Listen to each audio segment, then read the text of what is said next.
Hi, welcome back to Real Talk with INCODA. I'm your host, India Wilson. Today, we'll be interviewing the handsome and intelligent Marcus Murphy. He's an actor and a model.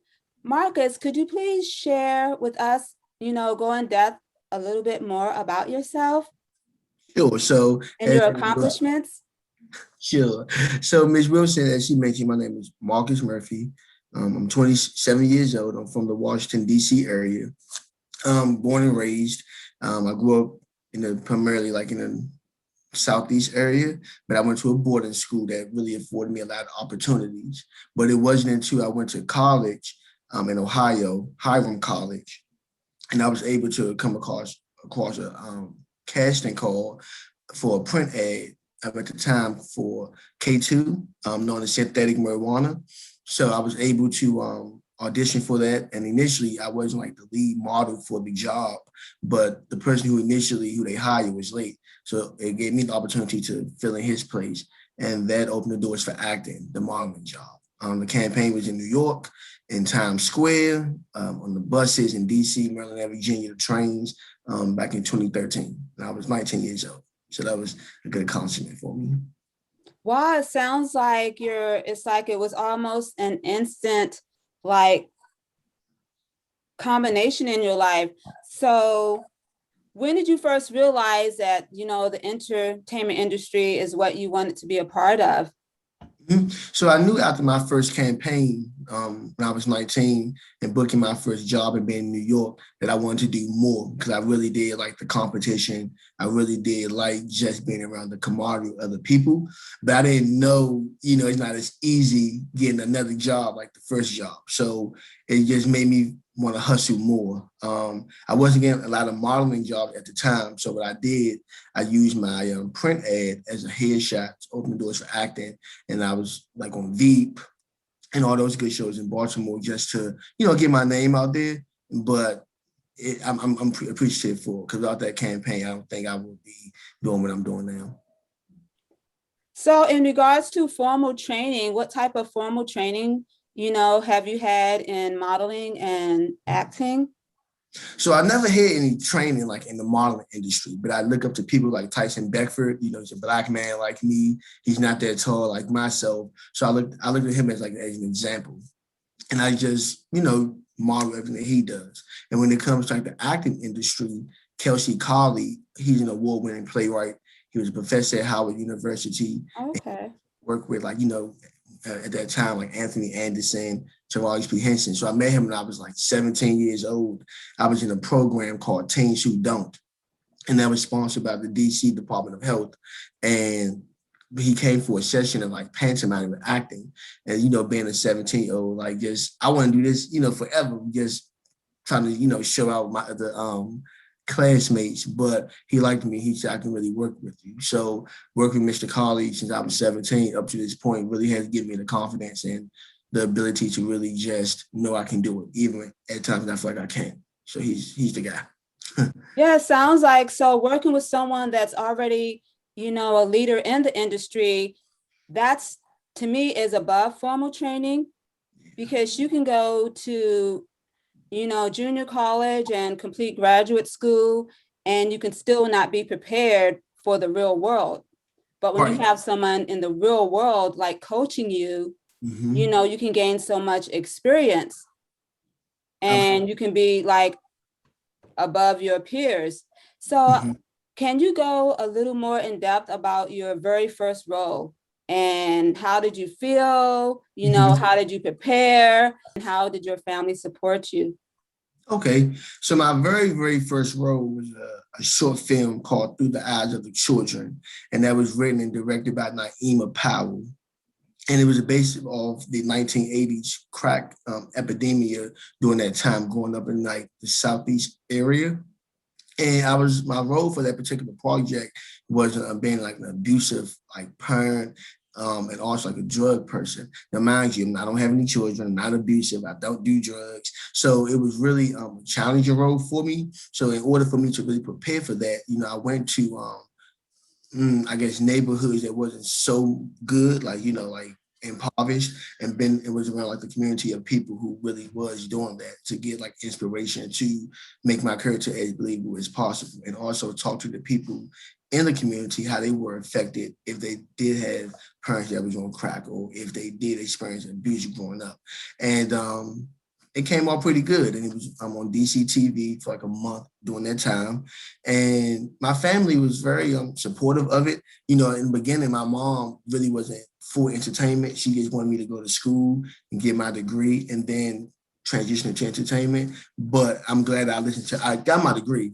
She wanted me to get it, but I'm glad that I listened to my heart and allow myself to embody different characters, because each character that I'm able to portray, whether it's the abusive father or a drug addict, is able to resonate somebody else that's been through that and can help them tell their story. So, and then the way and then after I did the role, I was able to really have a better understanding of the crack epidemic during the 80s and how it was an impact, on the generations to come and so on and so forth. So it really was a good experience for me. Wow. So it's like you got knowledge and wisdom and a lot more, out of preparing that role and going about it in the way that you did, because actually going in the community, feeling the experience, you become a part of that, not like participating, but you become a part, of the struggles and situations that's going on within the community so that you can better portray your part. So congratulations to you for, taking that step into doing your research as far instead, because some new actors will just like rehearse the role, will practice, and then go out and perform. And then it portrays a certain way on the screen when you haven't like become a part of it, not physically, but like out there with the people. Because when you're in the communities, I'm quite sure that you receive some, compassion. You felt for the people because you're like, life, everyone doesn't get things like, some things are harder for others, because they don't have the financial means or the skills or the education or training. But because, you were able to have a better support system, you were able to connect with them and see, it's like seeing through their eyes. Absolutely. And I think, I always tell people, whether it's my counterparts in the industry or just my regular friends that's not in the industry, if I don't believe it, I know the outside isn't going to believe it. So I have to truly do the work. And you want to be relatable to everything that you do, any role that I ever do, or even the people that embraces it, it's just about letting them know we all are alike. We all have a story. We may not have, like as you mentioned, the same resources, but you can get there though. So that one instances of, being impoverished or coming from a background of drug abuse, it's not going to hinder you, but it's going to propel you. So what do you feel are some of the difficulties in the industry of modeling and acting? That's a good question. I think oftentimes, in this entertainment business, it's always about a look, a standard. And a standard look or beauty of a look can be anybody's look. Somebody has authentic look. And I think sometimes when you go out to these casting calls and you want a particular job and you don't fit that criteria, it can be like oftentimes depressing, or it can lower your confidence because you feel like you don't have that it thing. But the reality is your uniqueness really is already the greatest thing. So I just think oftentimes in the modeling industry, particularly, it's the height, it's the right size. You have to diet, but you really don't though. You just have to be, of course you want to be healthy and you want to make sure that you're doing everything correctly. But I think when you tell people those type of things, it can really like make them feel less important. And then they want to be like everybody else. They want to be like a real thin person or real, buff. But if you are a plus size person or a skinny person or so on and so forth, you should embrace everyone's uniqueness and not make them feel that we all need to be the same way, because we're all different for a reason, So that's one of the things. And then for acting, it's kind of the same, but it's a little different too. Like depending on like a role, I know it can be difficult if you have to like gain all this weight, but then you have to like lose it too. And if you don't have like the resources or it's not enough time to really get back to your normal size, it can really like break you down and make you like depressed. But I think if you just stay grounded in who you are first and you go in, already getting the audition is rewarding enough. So regardless if you book the job or not, you already made the first step by just being present in that moment. So I think that's always rewarding too. And speaking of looks, I know health and skincare is important to you. I've seen some of your videos. Can you share with us, some of your daily routines, of how you take care of your skin and how important that is to, present yourself, because it does have a lot to do with how we're motivated, with how we look and feel. Yeah, so I really have like, I have dry, oily skin. That's like a curse and a good thing. But I remember at one point it was so bad for me to the point where I just felt very insecure and overwhelmed. And it wasn't until my family, they own natural beauty shop called the Perfume Chick Galleria. And my cousin was doing a facial on my face, and I liked the experience that she had given me. So after some time, I started going to a Veda Institute, and I started allowing people to like do like facials on my skin and to let me know what my skin treatment was. And I did the research on it, and it really just gave me more confidence to do things at home. So I use like oatmeal. I use all Black products. I really believe in just support my own businesses, Black businesses. And one of the products, a few products that I use is one, I use a turmeric soap with avocado and all those good things, grapefruit, to help with the oils in my face.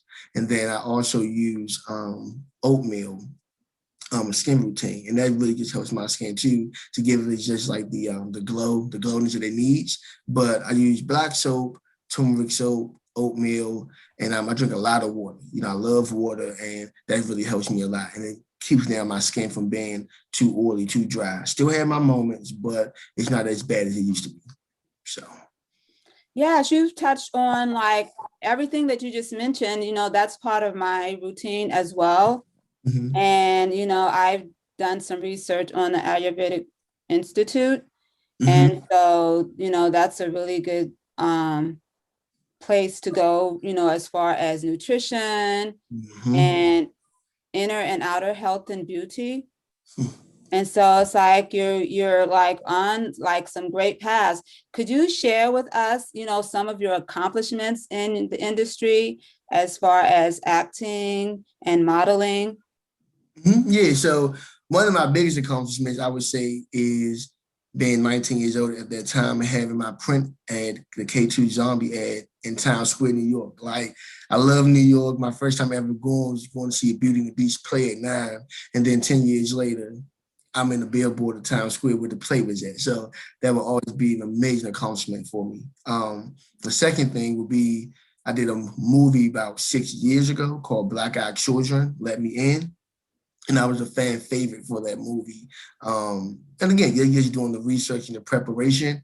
And I always want to be authentic as possible with any of my roles that I do. So to be recognized by people who I don't even know as a fan favorite was truly, truly just a highlight and a blessing. And then lastly, I'm in pre-production now as I am executive producing my first feature film called Greed and Loyalty. And I'm also starring in it, and we're going to film it in North Carolina and Washington, D.C. So that's like another accomplishment. So I'm excited for that. Wow, congratulations. Thank you. So how do you prepare for all these different roles and characters? What is your like, just give us a little bit of your technique, because some people like to keep that, under wraps because it's their trade secret. Right.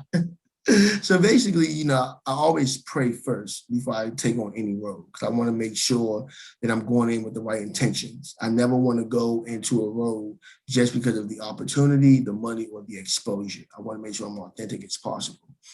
And once I pray and I'm done talking to God and I'm able to be moved or guided through my spirit, then I start doing my research on it. My research consists of looking at movies, depending on the role that I'm doing, and getting as much knowledge from that. and then back into the community.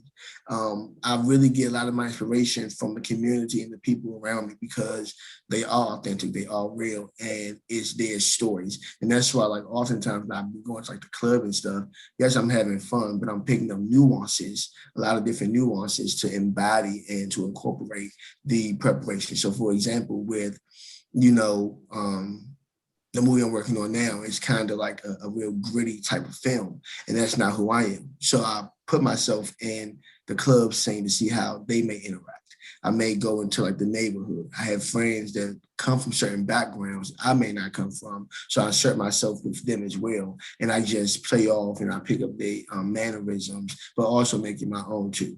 And I go to my acting coach too if I feel like I'm doing my work, but if it's not good enough, I want to keep going at it. So my acting coach, the community, and my friends. Yes, and you spot on when you put the Most High first, because by putting the Most High first, everything else is upward and success. And the Most Mm-hmm. High will guide you, through the Mm-hmm. turbulence if there's any. Right. So have you ever felt like, has any of the roles ever impacted you afterwards? Like, have you ever had the roles ever had an effect, whether positive or kind of like, oh, wow, that was intense? Yeah, I did my first off-Broadway production during the pandemic called Until the Flood. And that's an off-Broadway production by Dale Orlando Smith. And the character that I portrayed, his name was Paul, and he lived in, it was based off the Michael Brown case in St. Louis in 2014. And how his murder affected the whole community, but also the world at large during that time, and still now too. And the guy who I portrayed, his name was Paul, and he grew up in the same environment like Michael Brown, which was impoverished. But the difference between Michael Brown and Paul was Paul went to a good school with better opportunities compared to Michael Brown. But even though he went to a better school and had opportunities and had a skill with his art, that almost came to a halt when a cop came at him and almost took his life. And he was so fed up that he was being combative with the cop. And although the cop never really, didn't kill him or anything, his success could have been another tragedy like Michael Brown. And that really played with me a lot. A lot. Mentally, it played with me because I know how it can be if you grew up in a certain neighborhood and you may not have the resources, but you definitely want to do better for yourself with the support of your family and your friends and past and things. So that was one. And then another movie I did was called, what was that movie I did? I forget the name of the movie at the time, but I was a lead character in Corrupt, which name movie, excuse me, named Corrupt, which named the movie Corrupt. And that was like my first leading role ever with my second leading role. But my mom, who portrayed my mom, she had like when you grew up, it was poor, and then she ended up having cancer and those type of things. And because that role was so intensified, I had to like really like do things like far as like hanging out with my friends and like drinking, because Paul was a very like he was very intense, a very intense person. And then like even though like art can imitate life, in the film my mom had cancer, and I remember like after we wrapped that movie, I thought my mom initially was to develop cancer too, but that wasn't the case. So it was really like a hard time for me, but it was a good project on both ends. So everything you're saying is like really important for potential actors, and models, because Mm-hmm. sometimes, everything looks easy on screen. Yeah, And sometimes, upcoming models and actors need to know that, the different actors and actresses, that it's a process to everything. absolutely. There's lots of steps involved, knowledge, wisdom, education, emotions, feelings, training, support systems. It's like there's just so much into, the business, of the entertainment business, that people take it for granted. Like, oh, they're just an actor. Oh, they're just, no, there's a lot No, that goes into it, a lot of emotion, a lot of feeling, and the list goes on. yeah. So with all the talents that you have, what impact do you want to have on the world with your gifts and your talents that the Most High, gifted you with? I would like to impact the world by letting people know anything you put your mind to, you can achieve. It doesn't matter where you come from, who your family is, how many no's you may get. But if you know you're doing it with the right intentions and you know the bigger purpose for yourself, then it's going to happen for you. I don't get every role I go for. And oftentimes in the beginning, it has been depression. Like, am I good enough? Am I talented enough? Do I go in with the new wave of people just to fit in? And it's like, no, continue to be yourself, continue to work, continue to stay grounded, continue to remain grateful for the work that you have done, because what's meant for you is meant for you. And what's not meant for you, it's okay, because if it was meant for you and if it was easy, then you would be there. So I just want people to know, you don't just be yourself. Your authentic self got you this far, and it's going to continue to get you further. And it's a journey. It's never a marathon. It's a marathon, it's a journey, but it's never a race. You know what I mean? And I think because of that, that's what really has kept me grounded. Again, I haven't gotten every role that I wanted. I haven't gotten every opportunity that I felt like I should have. And I am human. And at one point I have felt like, well, I think I'm talented in that person, or I should be doing that. But it's like, no, it's not your time, it's not your season, and don't compete or compare with other people, because you don't know their story, you don't know their struggle, and just be grateful for the path that you're on. So that's really what I want to leave the world, impact on the world. Be grateful for what's meant for you, but also be remaining thankful through it all, because it's going to happen if it's meant to be for you. Yes, it's like what's for you, what's for each individual is for them. And what's for you, no one can take. No. Because it may look like it was a perfect role for you, but there's something, maybe a situation that, the creator doesn't want you to be in that particular role, or he has something better. And if you take that, you won't be able to accept, what he has for you in the future, because you never know what's in the works or who's communicating with who that's involved in something that's for you. So like you said, we have to learn to accept, the no's, and sometimes appreciate it. Because sometimes we don't know, wow, I'm glad, that was a no. And sometimes it can be an experience to strengthen our character, to be able to, like, okay, I received that no, and it builds our character and make you be able to play a better role. Because if you have to, say if you have to play a role getting attacked or insults, you already had so many no's to that character. It's like you build up a personal strength. It's like, oh, I can play that role. I'm not going to take it personal, because in this character, I'm being attacked and they're insulting me, because it's like the real world gave me so much. It's like I can really easily put myself in that role. Absolutely. Do you have any last words that you want to share with your fans? Maybe share with, our global audience, any upcoming things you want them to support you on? Do you have any charities that you're working with? Yeah, so June 19th, I'll be in Philadelphia competing in a pageant called Juneteenth, and it's like to represent Philadelphia, because it's Black men in Philadelphia that's doing great things, or exceptional things in the community. So I'm running up in the pageant for that. I got this Juneteenth, so I'm really excited for that, because I think representation matters. I just completed a project coming to Amazon Prime next year called What Will Picasso Do? And that was a good Wow. Yeah, Did you that was say really Picasso or? Picasso. I'm like an artist. What Oh, will Picasso do? okay. So it's like I'm really excited for that. That'll be on Amazon Prime. I did another movie later this year I'm working on called Behind Closed Doors. It's like a church movie, and there's some amazing talent attached to that, like a jazz artist, very known, and like a very gospel artist. I wrapped a movie called Behind Church Doors.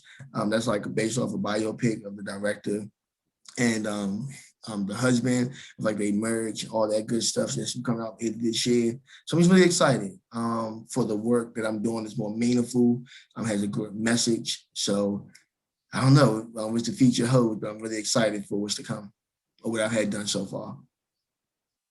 Okay, so share some words of wisdom for our, up and coming actors and and models, Mhm. because they need encouragement of what to do or what not to do, or how to persevere, because a lot of people that want to come into the industry may not have the height, the look, the style.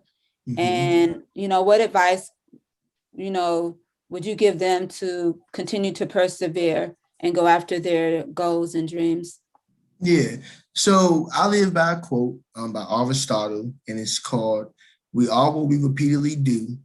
Excellence then is not an act, but it's a habit." And I live by that quote because everything that we do in life is, the more we do it, and be doing it like I mentioned earlier, with the right intentions, it's going to happen for you. If you rush into anything, or you feel like you want to be in, I'm gonna say competition, but you feel like, how do you we all what we repeatedly do. Excellence then is not an act, but it's a habit. So if you're doing things that's really nurturing your spirit and making you fulfilled, then it's going to all work out for you.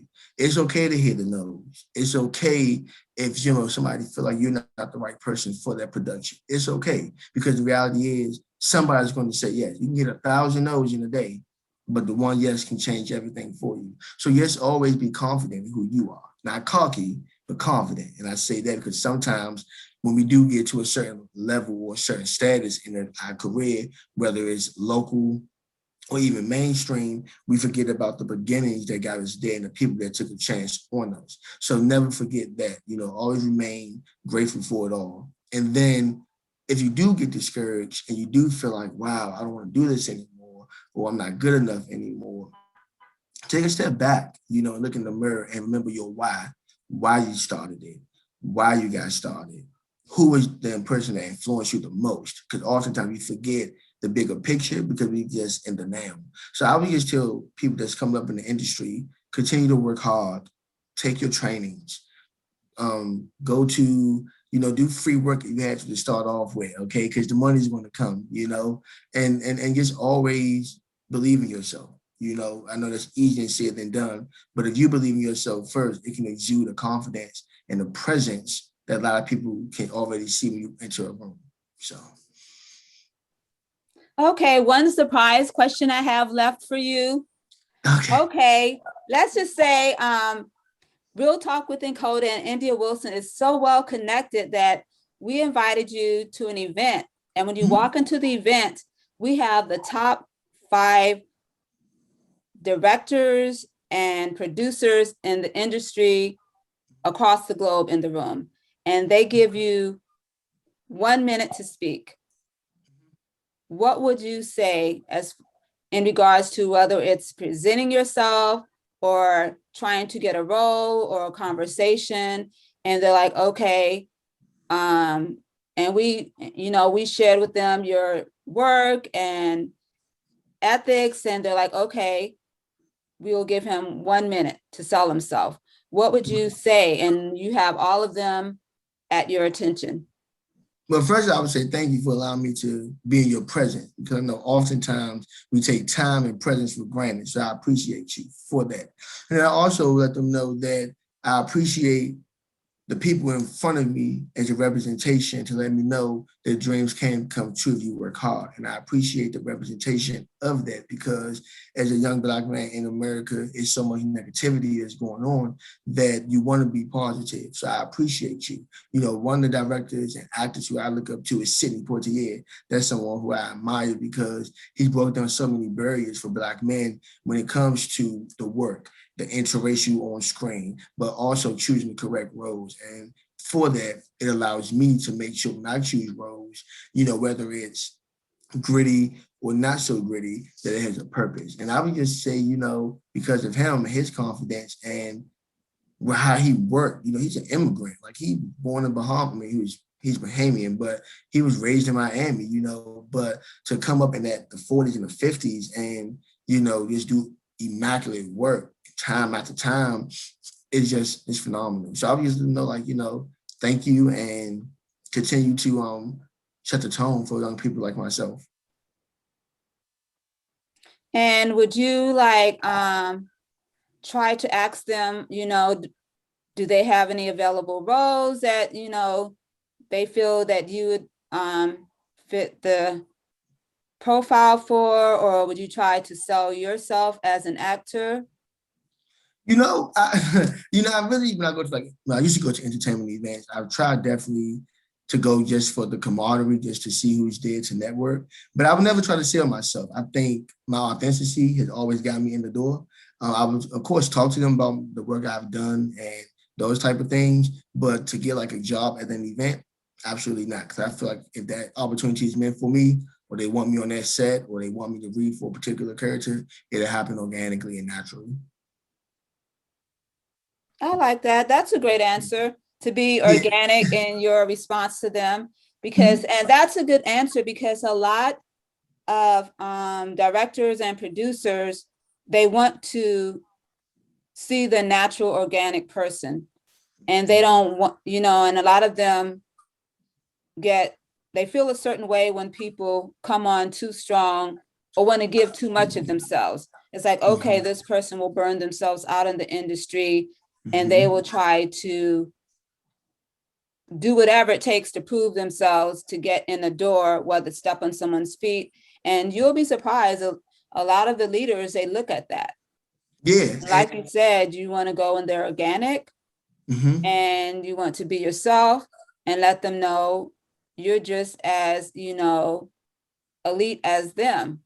Mhm. They're just directors and you was just invited to an event. Mhm. And I went to a lot of prestigious events and I felt like they came to see me, even though I did go to see them. It's like, Uh-huh. you know, they're like, oh, why didn't you ask for a picture? I said they should have asked for a picture with me, even though I Yeah. did get a picture, but, Right.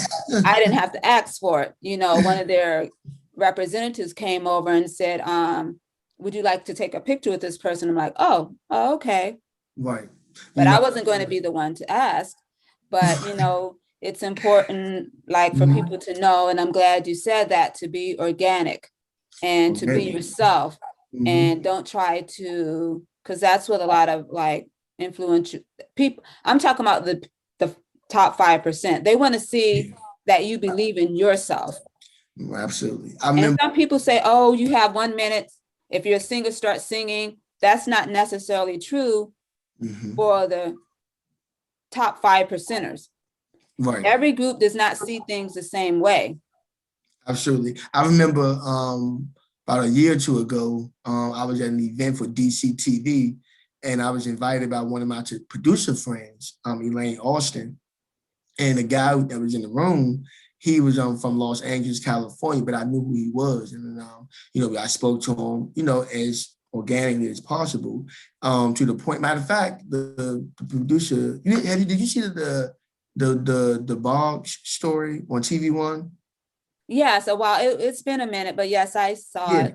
So the producer for that film, I met him actually. He was at DCTV because he was working there for a brief time before he went back to California. And because I was treating him like a regular person, we ended up having like lunch together. He ended up like telling me different things he was working on, wanted me to read for, and one of like my one of my big contacts to date in my phone. And but I think if I would have went in just like, oh, because a lot of people didn't know who he was. And I didn't either, but I just felt like we had a good, chemistry. And then he told me who he was. And it was like, wow, if I would have went in like you said, strong or had a perception of anything, it could have turned a side eye. So I'm glad that I was just my authentic self and we was able to like have dinner and, read over some scripts and all that good stuff. So I'm glad for that. Yeah, it's kind of like, being not saying one level is better than another. It's kind of like being on the same platform with Mm-hmm. someone, the same mindset, and Mm-hmm. people are comfortable with people that are on their mindset and not trying to catch up or like, worship them. They want someone Absolutely. that's like comfortable around them and that they can be at Absolutely. ease at. But if you have someone coming at you as a worshiper or, a fan, because that's what fans are. It's like they're worshiping the The grounds you walk on. superstar. or the entertainer or actor. But if you come in, you know, it's like as a colleague, because like your goal could be one day, it's like you have in your mind, I'm going to be a producer, or I'm a director, or I'm a producer. You know, like people like, oh, you wasn't uncomfortable around the general. I'm like, why would I be uncomfortable? You know, I think I'm a general. So Right. why should I be uncomfortable around the general when I act like a general all the time? No, right, right. It's like, Mhm, they're wondering, it's like, okay, why aren't you a general? It's like, okay, in my head, I am a general. So of mhm. course I'm not going to worship you or be a fan, because it's like, I see myself, in certain fields, because like you said, you've done the work. When you've done the work, and sometimes training ourselves can be more rewarding than, all the degrees, because I have multiple degrees, but my Yeah, personal training was what gave me the knowledge and wisdom and the creativity and the compassion to do the humanitarian work and all the other types of work that I do. Because a lot of people don't know that I am a chaplain, and oh, so they're like, oh, wow, I would have never guessed. It's like, yes, because it's like, you don't have to, announce everything. absolutely. You just And present yourself in a kind, humble way and treat people the way you want to be treated. But, I appreciate your calmness and your positive attitude. mhm, And our audience is going to take away a lot from, your gift today, because you share with them how they can handle themselves and prepare themselves when they're like preparing for a role, or, presenting themselves. And it's like you said, every part is like, a lot of things are important, like how you take care of yourself, because like you said, when you take care of your skin, it's like it gives you confidence. When you eat well, it makes you feel mhm. better. It And does. everyone go take a look at Marcus Murphy's video so you can see how to better take care of your skin and how important it is, Mhm. because he really takes his time, and he shows you without filters, and to help you, relax. Because a lot of people, are in the trial basis. You try so many things. A lot of people, if you see their videos, Yeah. they have like so many products, in their Mhm. bathroom. It's like, hold up, it's like, slow down. It's like Slow what you put down. on your skin actually goes into your body. And you Absolutely. want to be, aware of that. And I like your Ayurvedic approach on that, and how you put the things on your skin that you can actually consume. Because as we Absolutely. know, turmeric is very good for you. Everyone do your research, as Mhm. well as oatmeal. So if you can put it on your skin, and if it gets in your mouth, then you're like, oh my goodness, it's not going to hurt you. And, I actually, before we met today, I had like an oatmeal mask on my face. I haven't done no videos in some time. I have to get back on it though, because the next step that I do with the videos is like having like a real aloe vera plant and like cutting it for you guys and to show you why aloe vera is good. So I'm looking forward to like that next, skin routine video. And I don't think I mentioned like the charities I've done. So right now I'm looking at different charities I want to work with, but I'm really big on HIV and homelessness. I was affected by those two things. People in my life personally who had that virus, and then the homelessness. I too experienced that growing up as a teenager.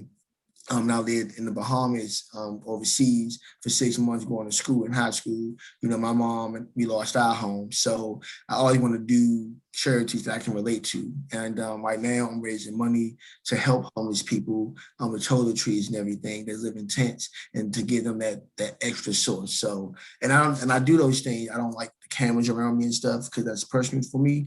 I think sometimes when I see like my counterparts that do things for the community and they have like the cameras around, it for me it makes me feel like they're not being authentic. But when I do charity work though, that's like a special place in my heart. So I don't have cameras around me. So right now I'm in the process, find the right program that I want to connect with and be with for some time. But right now, though, I'm doing things out of my own pocket, out of my own money. I'm helping people in that sense. Well, we at INCODA Management and Real Talk with INCODA, thank you, for, looking out for the different, agencies, helping agencies and our homeless, because we, have a charity and we work with the homeless as well. So maybe, we can connect on something in the future together, I like partner that. on something in the future. But thank you again. Check out Marcus Murphy. Could you give everyone your Instagram and Facebook, please? Yeah, so my Instagram is Hollywood Devon, Devon. That's my Instagram. And then my Facebook is Marcus Devon, DE_VON. And thank you for having me, Ms. Wilson. Subscribe to Real Talk with INCODA and, follow us on Instagram at INCODA Media as well. Thank you once again, Marcus, for joining us on Real Talk with INCODA.